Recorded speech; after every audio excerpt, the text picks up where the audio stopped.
Gloire à Jésus, gloire au Seigneur pour son amour, sa fidélité. Que le nom de Jésus seul soit glorifié au nom de Jésus-Christ. Nous sommes dans la joie encore de partager la parole de Dieu avec vous au nom de Jésus. Et nous bénissons le Seigneur pour la vie de nos parents spirituels, le révérend Emmanuel Kiamtouré et Maman Ina Kiamtouré. Dieu continue de vous bénir au nom de Jésus-Christ. Nous voulons ici parler avec vous de la foi pour l'élargissement. La foi pour l'élargissement. Alléluia. La foi pour l'élargissement. L'élargissement qui est notre thème de l'année à Grâce Academy. C'est notre thème de l'année. Alléluia. Comment est-ce que je peux m'élargir au travers de ma foi? Amen. C'est une chose importante par la grâce de Dieu. Quand nous parlons d'élargissement, nous parlons du fait que Dieu veut vous rendre large. Alléluia. Dieu veut vous rendre large. Nous parlons du fait que Dieu veut vous donner davantage d'ampleur. Nous parlons du fait que Dieu veut vous développer. Nous parlons du fait que Dieu veut vous étendre. Dieu veut vous augmenter. Nous parlons du fait que Dieu veut vous déployer. Alléluia. Dieu veut vous amplifier. Amen. Dieu veut agrandir les frontières et Dieu veut vous multiplier. Amen. C'est ça l'élargissement. Alléluia. Donc, comment donc par la foi dynamique, je peux vivre un élargissement. Alléluia. Un élargissement. Gloire au Seigneur Jésus-Christ. Alléluia. Nous voulons et prier afin que Dieu bénisse sa parole et que la parole de Dieu ait écho favorable dans vos cœurs au nom de Jésus-Christ. Père de grâce et de bonté, je te recommande ces moments au nom de Jésus. Nous prions que ta parole qui vivifie, ta parole qui restaure des vies maintenant au nom de Jésus-Christ, que ta parole prenne la première place dans la vie de tes enfants et que nous soyons un instrument entre tes mains au nom de Jésus. Amen. Amen. Alléluia. Hébreux chapitre 11, le verset 1. La Bible nous donne quelque chose, donne une définition, on peut dire, de la foi. La Bible va nous dire que, la foi est une ferme assurance des choses qu'on espère, une démonstration de celles qu'on ne voit pas. Or, la foi est une ferme assurance des choses qu'on espère, une démonstration de celles qu'on ne voit pas. Alléluia. Et l'auteur du livre des Hébreux nous dit que la foi est une ferme assurance. C'est une conviction intérieure. Alléluia. J'espère en quelque chose et j'ai une conviction en moi que je vais avoir cette chose-là, que je vais vivre cette chose-là. Et je n'amassais pas pour attendre, mais je démontre ma foi. Alléluia. Donc, dans la foi, il y a le fait de croire et il y a le fait de poser une action. Amen. À ça, je vais ajouter que la foi, c'est accéder aux voies et aux pensées de Dieu pour expérimenter les merveilles de Dieu. Alléluia. Celui qui a la foi, c'est une puissance que Dieu lui donne d'accéder aux voies de Dieu, d'accéder aux pensées de Dieu pour lui et en retour pour pouvoir expérimenter les merveilles de Dieu. Vous savez, Dieu a des merveilles pour nous dans notre vie, mais votre foi va vous élever à un niveau où vous êtes capable de voir ce que Dieu veut de vous, voir ce que là où Dieu veut vous amener et vous commencez à les vivre. Alléluia. La foi, c'est la monnaie du ciel. C'est elle qui te permet d'acheter chez Dieu. Alléluia. C'est la foi qui motive Dieu à faire quelque chose parfois, souvent dans notre vie. Alléluia. La foi, c'est penser, voir, parler et agir comme Dieu. Dieu agit par la foi. Alléluia. Dieu agit par la foi. La foi, c'est penser, voir, parler et agir comme Dieu. Alléluia. La foi encourage l'action. Vous devez savoir cela. La foi, c'est l'action. La foi, c'est le travail et non la paresse. La foi, c'est le travail et non la paresse. Si vous avez la foi, vous n'êtes pas paresseux. Si vous avez la foi, vous travaillez. C'est parce que vous avez la foi que vous travaillez. Alléluia. La foi encourage l'action. Amen. La foi encourage l'action. Vous devez retenir pleinement ces choses par la grâce de Dieu. Amen.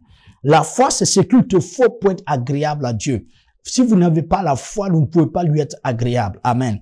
Le fait que vous soyez agréable à Dieu n'a rien à voir avec tout ce que vous pouvez voir autour de vous. Votre manière de chanter, votre manière de prêcher, votre manière de faire certaines choses. Non, ça n'a rien à voir avec soi. La foi est ce que Dieu regarde et dit, tu lui es agréable. Hébreux 11, verset 6, la Bible dit, or, sans la foi, il est impossible de lui être agréable. Écoutez bien, il est impossible de lui être agréable. Donc, et pourquoi? Car il faut que celui qui s'approche de Dieu croit que Dieu existe et qu'il est le rémunérateur de ceux qui le cherchent. Donc, la foi vous permet de comprendre que Dieu existe et Dieu est un rémunérateur. C'est pourquoi je dis que la foi encourage l'action. Alléluia. Donc, l'action dans la prière. Quand vous priez, par exemple, vous avez posé une action et vous êtes en train de dire, Dieu existe et Dieu peut m'exaucer. Alléluia. Donc, sans la foi, il est impossible d'être agréable à Dieu. Alléluia. Sauf Romains chapitre 1, le verset 17. Parce qu'en lui est révélée la justice de Dieu par la foi et pour la foi, selon qu'il est écrit, le juste vivra par la foi. Alléluia. Le juste, le chrétien vit par la foi. Amen. C'est la chose à laquelle Dieu prend plaisir dans votre vie. Amen. Le juste vit par la foi. Le chrétien vit par la foi. C'est pourquoi Dieu dit c'est la foi qui fait de telle sorte que Dieu peut te trouver agréable. Amen. Mais cette foi doit être démontrée. Alléluia. C'est une foi qui est démontrée. Alléluia. Votre foi doit être démontrée. Alléluia. Donc, on parle de foi et on parle des œuvres de la foi. C'est ce que la Bible en parle. La Bible parle de la foi et les œuvres de la foi. Amen. C'est la foi et les œuvres de la foi qui font qu'il y a des résultats. Alléluia.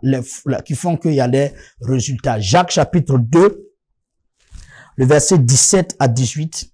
La Bible dit, il en est ainsi de la foi. Si elle n'a pas les œuvres, elle est morte en elle-même. Ah. Donc, si vous avez une foi qui n'a pas des œuvres, cette foi est morte, dit la parole de Dieu. Jacques dit, c'est important d'avoir la foi, mais cette foi doit avoir des œuvres. Verset 18, mais quelqu'un dira, toi tu as la foi et moi j'ai les œuvres. Montre-moi ta foi sans les œuvres et moi je te montrerai la foi par mes œuvres. Donc la foi, c'est la foi par les œuvres. Alléluia. Je crois. Quelle action tu as posée? Je crois, c'est une bonne chose. Mais qu'est-ce que tu as posé comme action?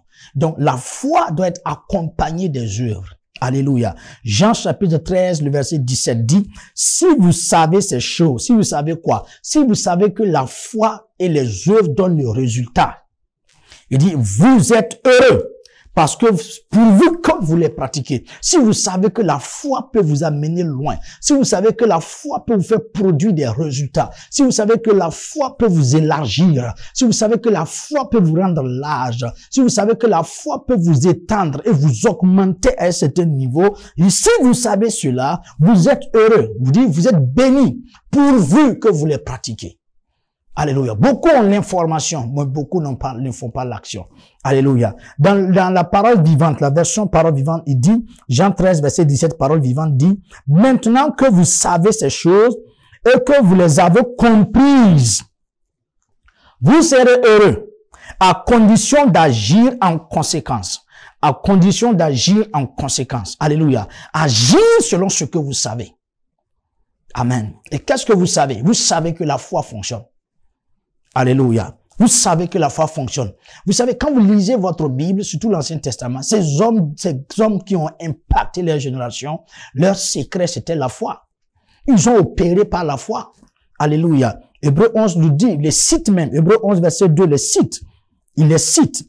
Il dit, pour l'avoir possédé. Hébreux 11, 2, pour l'avoir possédé. Quoi? Possédé quoi? La foi.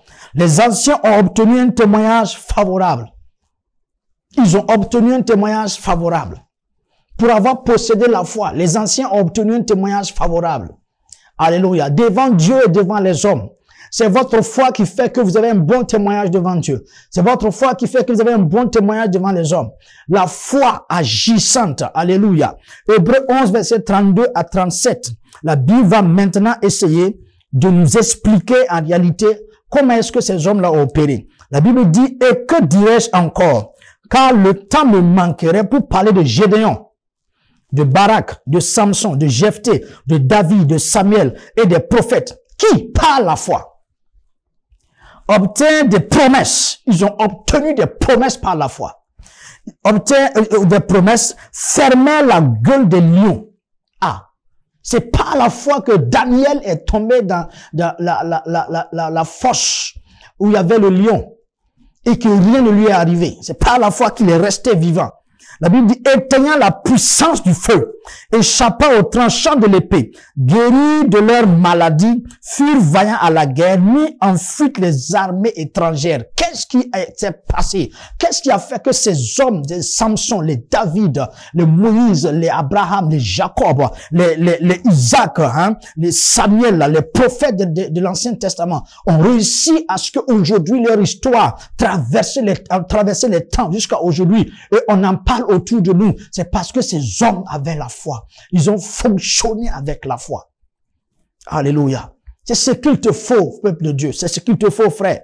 C'est de fonctionner par la foi. Amen. Pourquoi tu dois avoir la foi? Et en qui? Tu dois avoir la foi en Dieu. Ta foi doit avoir pour base Dieu. C'est Dieu. Ta foi doit être basée sur le Seigneur Jésus-Christ. Alléluia. Ta foi doit être basée sur le Seigneur Jésus-Christ. Alléluia. Ta foi est basée sur Dieu. Pourquoi? Parce que Dieu ne change pas. Amen. La nature de Dieu. La foi, ta foi grandir, tu dois avoir la foi parce que Dieu ne change pas. La nature de Dieu. Les plateformes de la foi. Ce qui fait que tu dois croire en Dieu. Pourquoi tu dois le croire? C'est parce que la nature, parce que de sa nature, Dieu ne change pas. Dieu ne change pas. Dieu est fidèle. C'est un Dieu qui est fidèle. Amen. C'est un Dieu qui est fidèle. Deutéronome 32, verset 4. Il est le rocher. Son œuvre est parfaite. Car toutes ses voies sont justes. Car c'est un Dieu fidèle. C'est un Dieu fidèle. Dieu est fidèle. Dieu tient ses engagements. Il n'y a pas d'iniquité en lui. Il est juste et il est droit. Ah, il est juste et il est droit. Ces hommes de l'Ancien Testament ont fait confiance à ce Dieu-là parce qu'il est juste et il est droit. Vous aussi, je vous parle aujourd'hui. Faites confiance à ce Dieu parce qu'il est juste et il est droit. Il est fidèle. Croyez en lui parce qu'il est fidèle. Crois que Dieu peut t'utiliser pour obtenir des promesses. Dieu peut t'utiliser pour arriver à dominer des nations, à gagner des territoires. Alléluia. La fidélité de Dieu transcende le temps et les époques. Alléluia. La Bible dit qu'il est le même hier, aujourd'hui et éternellement. Il tient toujours ses promesses. Il tient toujours ses promesses. Dieu est fidèle à la parole qu'il t'a donnée. Dieu est fidèle à la promesse qu'il t'a faite. Dieu est fidèle au travers des paroles qu'il a déclarées dans sa parole. Dieu est fidèle pour les choses dont il t'a dites. Nombre 23, verset 19. Dieu n'est pas un homme pour mentir. Ah, quelle parole Dieu t'a-t-il donnée? Si cette parole est authentique et qu'elle vient de Dieu, Dieu dit qu'il n'est pas un homme pour mentir, ni le fils d'un homme pour se repentir. Aura-t-il dit et ne fera-t-il pas? Aura-t-il parlé et ne l'accomplira-t-il pas? Hey, Dieu dit quand lui il donne une parole, il est fidèle à la parole qu'il a donnée. Amen. Quelle parole Dieu t'a-t-il donnée? Qu'est-ce que Samson avait? Qu'est-ce que David avait? Qu'est-ce que Jephthé avait? Qu'est-ce que Abraham avait? Une promesse. Une parole de Dieu. Ça les a suffi pour dominer. Daniel, ils avaient seulement une parole. Et cette parole les a suffi pour dominer. Alléluia. Aujourd'hui, tu as une parole aussi. C'est que Dieu dit que tu es vainqueur. Dieu dit que tu vas arriver. Dieu dit que tu vas atteindre les choses. Dieu dit que tu vas soumettre des nations. Dieu dit que tu te donnes les nations. Dieu dit que tu vas t'en sortir. Dieu dit que tu vas prospérer. À tous égards, ces paroles sont importantes. Tu les as entendues. Ce que Dieu veut que tu saches, c'est que agis par la foi. Crois à ces paroles-là. Dieu ne peut pas te mentir. Dieu ne peut pas te mentir. Dieu ne peut pas te mentir. Isaïe 55, verset 10. Car la pluie et la neige descendent des cieux et n'y retournent pas, mais arrosent la terre et le font produire et germer et donnent de la sémence au semeur et du pain à celui qui mange. Verset 11. Ainsi en est-il de ma parole qui sort de ma bouche, elle ne retourne point à moi sans effet. Alléluia. Sans avoir exécuté ma volonté et accompli mes desseins. C'est Dieu qui tape sa poitrine et qui dit, quand je dis une parole là, tant qu'elle n'accomplit pas ce pourquoi elle est sortie, elle ne revient pas à moi. Alléluia. Elle accomplit mes desseins et mes volontés. Oh, agis sur la parole par la foi au nom de Jésus. Parce qu'il est le même hier, aujourd'hui et éternellement. Et en lui, il n'y a aucune ombre de variation. Dieu ne change pas. Les hommes peuvent changer. Les hommes peuvent te laisser tomber. Les hommes peuvent t'abandonner. Les hommes peuvent te laisser, peuvent te dire des choses et après ils vont changer d'avis. Mais Jésus, la parole de Dieu dit que Dieu ne change pas. Il est fidèle. Alléluia. Il est fidèle. Il est fidèle. La foi pour l'élargissement. Croire en ce Dieu qu'il peut t'élargir. Croire en lui que Dieu peut te faire du bien. Au nom puissant de Jésus-Christ. Et qui m'amène à vous dire comment est-ce que cette foi-là fonctionne et comment est-ce que cette foi-là doit être activée en vous. Alléluia. Premier élément que vous devez savoir, c'est que la foi est activée par la parole de Christ. Alléluia. Romains 10, le verset 17 plutôt. Romains 10, le verset 17. La Bible dit, ainsi la foi vient de ce qu'on entend et ce qu'on entend vient de la parole de Christ. La foi vient de ce qu'on entend. Alléluia. La foi est activée dans le maintenant, dans le présent. Une chose que vous devez comprendre, c'est que votre foi est activée et elle monte en fur et à mesure que vous entendez des paroles vivantes de la parole de Christ. Jésus a dit que les paroles dont je vous ai dit sont esprit et elles sont vie. Alléluia, c'est une parole vivante. C'est dans le maintenant, dans le rément de Christ que vous entendez cette parole-là. Et cette parole-là, cette promesse qui vous a, cette parole que vous avez entendue à votre oreille, dans votre vision que Dieu vous a montré, ce verset-là que j'étais en train de lire, et automatiquement, cette parole est devenue vivante à l'intérieur de vous. C'est alors là que la foi est suscitée. Par exemple, pour que vous convertissez, il y a eu qu'un évangéliste, un pasteur, quelqu'un d'autre vous prêche la parole. Et quand vous avez entendu cette parole, la foi a été suscitée en vous. Et vous avez commencé à croire pour être sauvé. Alléluia. Entendre une chose importante. C'est pourquoi protégez vos oreilles. Protégez vos oreilles, frère. Protégez vos oreilles parce que ce que vous attendez vous donne de l'espoir ou vous donne du désespoir. La vie et la mort sont au pouvoir de la langue, dit la parole de Dieu. Quand la parole parle, ce qui sort de la langue peut tuer, comme ça peut, ce qui sort de la langue qui est dans ton oreille là, peut tuer, comme ça peut donner la vie. Amen. Donc, protégez vos oreilles et sélectionnez les choses que vous devez écouter. Choisissez les choses que vous devez écouter. Choisissez les choses que vous devez entendre. Écoutez des choses qui vont susciter la foi en vous. Au nom puissant de Jésus-Christ. Et ce qui se passe, c'est que quand vous entendez la parole suscite la foi en vous. Et cette foi-là vient dans une certaine mesure, qu'on appelle la mesure de la foi. Romains 12, verset 3. Par la grâce qui m'a été donnée, j'ai dit à chacun de vous de n'avoir pas de lui-même une très haute opinion, mais de revêtir des sentiments modestes, selon la mesure de la foi que Dieu a départie à chacun. Donc, selon la mesure de la foi que Dieu a départie à chacun, cela veut nous révéler que nous avons une mesure de foi. Amen. Nous avons reçu une mesure de foi. Nous avons reçu un certain type de foi qui vient de Dieu, qui est venu en nous quand nous avons entendu sa parole. Elle a suscité une certaine foi en nous. Alléluia. C'est une foi, cette foi-là maintenant, cette foi doit grandir parce qu'elle vient par une petite mesure suffisante peut-être pour avoir le salut. Mais cette foi doit grandir. Et cette foi ne grandit pas par la prière. La foi ne grandit pas par la prière. Alléluia. Votre prière ne peut pas augmenter votre foi. Amen. C'est pas la prière qui augmente la foi. Alléluia. Luc chapitre 17 verset 5 à 6. Les apôtres dirent au Seigneur, augmente-nous la foi.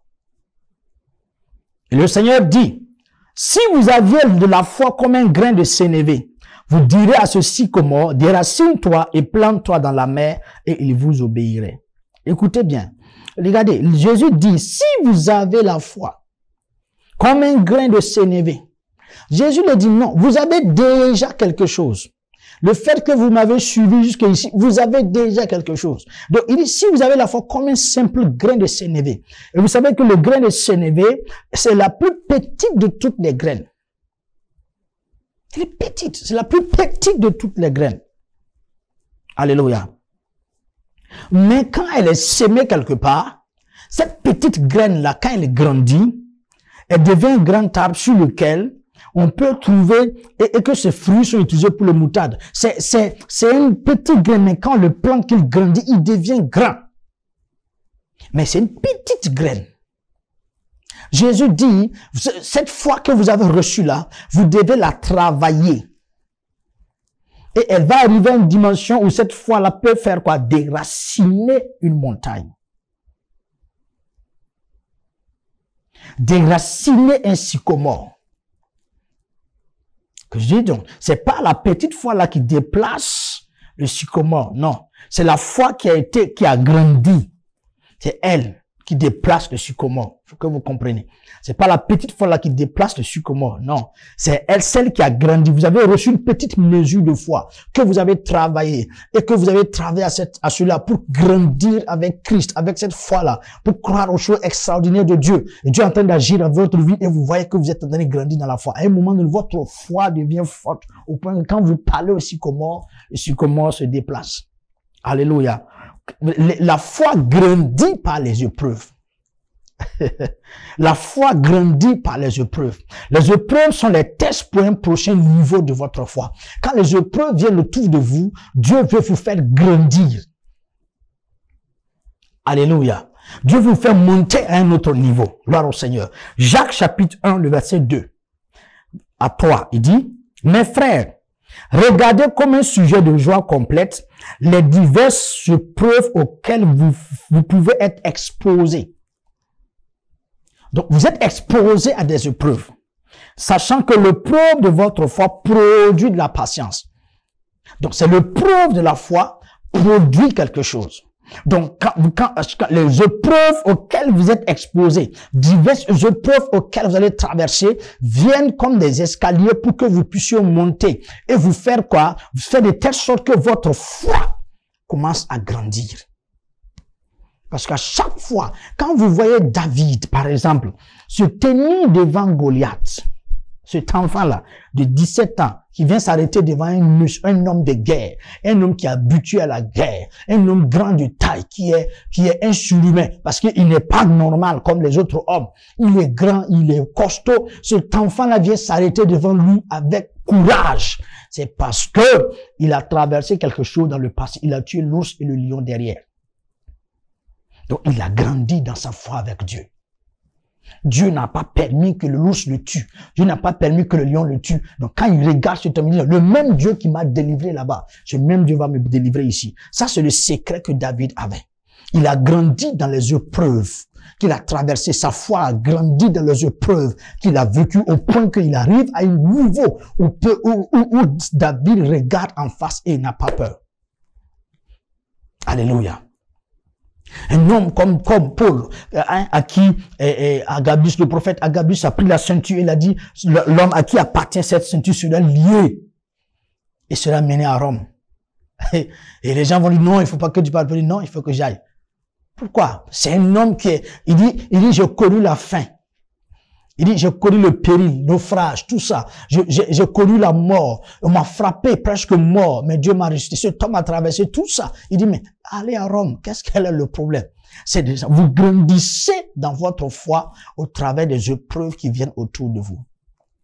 Ne fuyez pas les épreuves. Affrontez-les. Et vous allez grandir dans la foi, au nom de Jésus-Christ. Vous grandissez dans la foi, ou vous augmentez votre foi par l'amour. Amen. L'amour est un élément important. Galates 5, verset 6. Car en Jésus-Christ, ni la circoncision, ni l'incirconcision n'a de la valeur, mais la foi qui est agissante par la charité. La foi qui est agissante par l'amour. La foi qui agit par l'amour. Alléluia. L'amour vous amène au-delà de ces choses que vous regardez autour de vous et elle vous positionne dans la foi.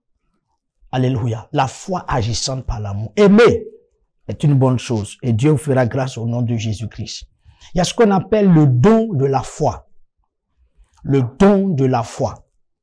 Le don de la foi. Le don de la foi ou encore la foi de Dieu. Le don de la foi, 1 Corinthiens 12, verset 9. À un autre, la foi par le même esprit. À un autre, le don de guérison par le même esprit. Elle vient sur vous par le Saint-Esprit. C'est une impactation de Dieu pour faire des choses extraordinaires. Le don de foi, c'est des choses que Dieu, c'est une foi qui est suscitée par le Saint-Esprit en vous pour faire des choses qu'un homme ne peut même pas penser. Marc chapitre 11, le verset 20. La Bible dit le matin, en passant, les disciples virent le figuier séché jusqu'aux racines. Pierre, se rappelant ce qui s'était passé, dit à Jésus, Rabbi, regarde sur le figuier que tu as maudit et séché. Verset 22, Jésus prit la parole et leur dit, ayez foi en Dieu. Vous savez, Jésus venait vers cette figue-là pour chercher quelque chose. Et quand il est arrivé, il a trouvé qu'il n'y avait pas de fruits. Et Jésus l'a maudit. Le lendemain, quand il repassait encore vers le matin, ils ont trouvé que le figuier que Jésus a maudit hier a séché. Jésus leur dit, si vous voulez de même résultat ainsi, il faut que vous ayez la foi en Dieu ou encore la foi de Dieu. C'est une impactation du Saint-Esprit. Elle vient subitement en vous comme ça et vous vous sentez que vous êtes capable de réaliser ce que les hommes ne pensent pas que vous pouvez faire. C'est la foi qui voit ce que les autres ne voient pas. C'est ça la foi de Dieu. C'est voir ce que les autres ne voient pas. La foi de Dieu, c'est la foi qui appelle à l'existence ce qui n'existait pas. C'est la foi pour réaliser l'exploit. C'est la foi de Dieu au commencement et à la fin de toutes choses. Au commencement, comment? Quand Dieu va commencer toutes choses, dans Genèse chapitre 1, le verset 1 à 3. Genèse chapitre 1, le verset 1 à 3. La Bible dit, au commencement, Dieu créa les cieux et la terre. La terre était informe et vide. Il y avait des ténèbres à la surface de l'abîme et l'Esprit de Dieu se mouvait au-dessus des eaux. Dieu dit que la lumière soit et la lumière fut. C'est lorsque Dieu parlait ainsi. Lorsque Dieu parlait ainsi, la terre n'avait pas de forme. La terre n'avait pas elle était vide. Mais Dieu vient parler dans le vide. Et Dieu crée quelque chose à partir du vide. Parce que quand Dieu regardait le vide, Dieu voyait toi. Dieu me voyait moi. Dieu te voyait toi. Dieu voyait les maisons. Dieu voyait les nations. Dieu voyait les pays que nous sommes aujourd'hui. Dieu voyait ces belles choses qui sont autour de nous. Dieu voyait Éden dans le vide. Dieu voyait ces choses. Donc la foi de Dieu et la foi, le don de foi, c'est une impactation du Saint-Esprit qui vient sur vous et vous êtes capable de voir que votre église peut grandir. Vous êtes capable de voir que votre vie peut changer. Vous êtes capable de voir que vous pouvez travailler là où on dit que vous ne pouvez pas travailler. Vous êtes capable de voir que la stérilité va passer. Vous êtes capable de voir que vous pouvez porter un enfant malgré que la médecine vous a condamné. La foi de Dieu, la foi, le don de la foi, elle vous a été donnée pour que vous commenciez à croire que vous aussi, vous pouvez arriver malgré que vous êtes le dernier de votre famille, malgré que vous êtes la famille la plus pauvre. Ce don de foi vient sur vous et vous focalise et vous aide à avancer. Je prie que par le Saint-Esprit, vous soyez impacté par ce don-là, au nom puissant de Jésus-Christ. C'est cette foi-là que Dieu a quand Dieu te regarde. Parce que quand Dieu te regarde, Dieu voit les nations que tu vas toucher. Quand Dieu te regarde, Dieu voit, oui, un jeune homme, une femme, une jeune dame qui est née dans un village quelconque, auquel les gens n'ont pas de regard, personne ne te regarde, mais quand Dieu te regarde, Dieu a la foi en lui que toi, tu es un instrument puissant pour les nations. Alléluia. C'est ça la foi de Dieu. Dieu regarde la terre qui était informe et vide, mais Dieu voit les nations à l'intérieur. Dieu voit les lions, Dieu voit les hyènes, Dieu voit ces animaux qu'il allait créer, Dieu voit Adam, Dieu voit Ève, Dieu voit l'Afrique, Dieu voit l'Europe, Dieu voit l'Asie, Dieu voit les nations qu'il devait créer au travers de ces choses. C'est ça le don de foi. Alléluia. Quand vous regardez dans Hébreu, regardez Hébreu 11, verset 7 à 8 encore, la Bible, c'est par la foi que Noé, divinement averti des choses qu'on ne voit pas encore. Et Noé, Dieu lui dit, fais-moi lâche. Il dit, mais c'est quelque chose qui n'existe pas. Personne ne l'a fait avant moi. Mais Dieu lui dit, divinement averti des choses qu'on ne voit pas encore.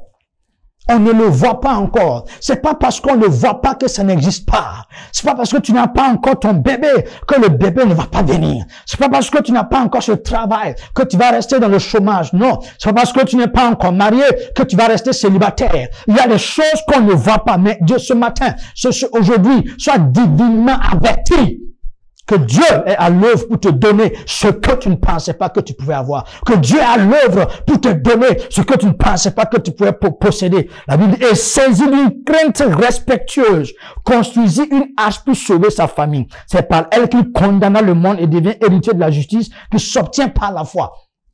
Il a fait l'arche qui n'a jamais existé par la foi. Alléluia. Parfois, quand je lis, je me demande comment il a fait. Les gens sont sûrement l'ont posé des questions. Il a demandé la main d'œuvre. Les gens l'ont aidé à construire ce qu'il était en train de faire. Il était là, Dieu l'expliquait ce qui devait être fait. Jusqu'à la fin, il fallait la foi. Parce que Dieu dit, il y aura un déluge. Et souvenez-vous qu'il n'y avait pas de pluie en son temps. C'était la rosée du ciel qui tombait pour arroser les plantes. Mais ce homme-là, une pluie, qu'est-ce que ça veut dire? Un déluge, ça veut dire quoi? Il était là étonné. Mais il a cru. Et il a fait quelque chose. Alléluia. Il a fait ce qui n'avait pas été fait. Au nom de Jésus-Christ. Abraham encore. Ou bien Abraham, Hébreux 11, verset 8. La Bible dit, c'est par la foi qu'Abraham, lors de sa vocation, obéit et partit pour un lieu qu'il devait recevoir en héritage et qu'il partit sans savoir où il allait. il a quitté sa maison, il a quitté sa famille pour un lieu où il ne savait pas où il allait. Regardez ce que la Bible dit. Pour un lieu qu'il devait recevoir en héritage, il devait recevoir. Mais ce homme, dès qu'il a entendu Dieu, quelque chose s'est levé à l'intérieur de lui. Il a obéi à la voix qu'il a entendue et il est sorti. Les gens lui disent, mais tu es fou. Il dit, non, je crois ce que cet homme-là, cette voix-là m'a dit. Et il est parti. Pour un lieu qu'il ne connaissait pas. Il est parti pour un lieu qu'il ne connaissait pas. Il est parti pour une maison qu'il n'avait pas. Il est parti pour un territoire qu'il ne maîtrisait pas. Mais la foi en lui, regardez ce que Dieu va le faire. Dieu va le bénir. Et nous voilà aujourd'hui. Par l'obéissance de cet homme-là. Alléluia. Je vais dire à quelqu'un ce matin, aujourd'hui, je vais dire à quelqu'un, il faut que tu touches Dieu par la foi. Plus tu veux t'élargir, il faut toucher Dieu par ta foi. Touche Dieu par ta foi, comme cette femme qui avait la perte de sang. Touche Dieu par ta foi. Touche Dieu par ta foi. Marc chapitre 5, le verset 25 à 29. Or, il y avait une femme atteinte d'une perte de sang depuis 12 ans. Elle avait beaucoup souffert entre les mains de plusieurs médecins. Elle avait dépensé tout ce qu'elle possédait et elle n'avait éprouvé aucun soulagement. Mais étant allée plutôt en empirant, ayant entendu parler de Jésus, elle vint dans la foule par derrière, toucha son vêtement, car elle se disait, si je puis seulement toucher ses vêtements, je serai guérie. Verset 29, au même instant, la perte de sang s'arrêta. Elle sentit dans son corps qu'elle a été guérie de son mal. Jésus connut aussitôt en lui-même qu'une force était sortie de lui. Et se retournant au milieu de la foule, il dit, qui a touché mes vêtements?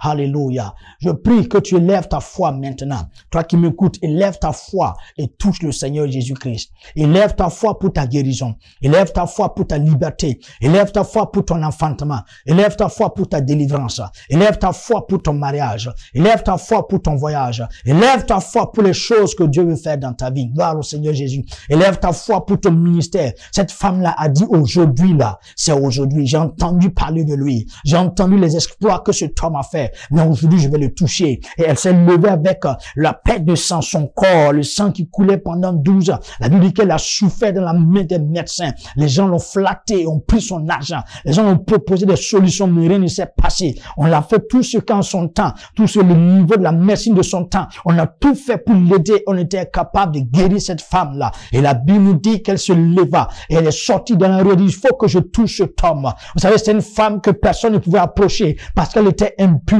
Elle était dans la famille, les gens l'ont laissé tomber. Son mari l'a laissé tomber. Ses enfants se sont éloignés. Cette femme était isolée quelque part. Et elle vivait dans cet endroit où il n'y avait personne autour d'elle. Et cette femme, dans cette situation, a dit, aujourd'hui, c'est aujourd'hui. Il faut que je lève ma foi pour arrêter cette situation. Elle a commencé à avancer dans cette foule-là. Et les gens sûrement ont dit, oh, nous la connaissons. Nous savons que c'est une femme qui est impure. Parce que quand vous perdez le sang en Israël, en son temps, vous étiez impur. Cette femme avançait. Et les gens disaient, impur, impur. Et les gens s'écartaient de cette femme. Les gens disaient, non, non, non, non, non, non, non. Elle ne doit pas s'approcher. Sûrement, les gens disent, madame, où est-ce que tu pars? Mais elle s'est faufilée. Elle a continué. Elle a persévéré jusqu'à ce qu'elle avançait. Je vais dire à quelqu'un maintenant, toi qui m'écoutes à ce moment, toi qui nous suis en ce moment, j'aimerais te dire que même si c'était compliqué, même si c'était dur dans ta destinée, même si les choses autour de toi sont contraires à ce que Dieu t'a dit, persévère dans ta marche. Élève ta foi encore. Sur suscite, élève cette foi-là pour qu'elle puisse toucher le Seigneur. Je sens le Seigneur agir alors que je parle maintenant.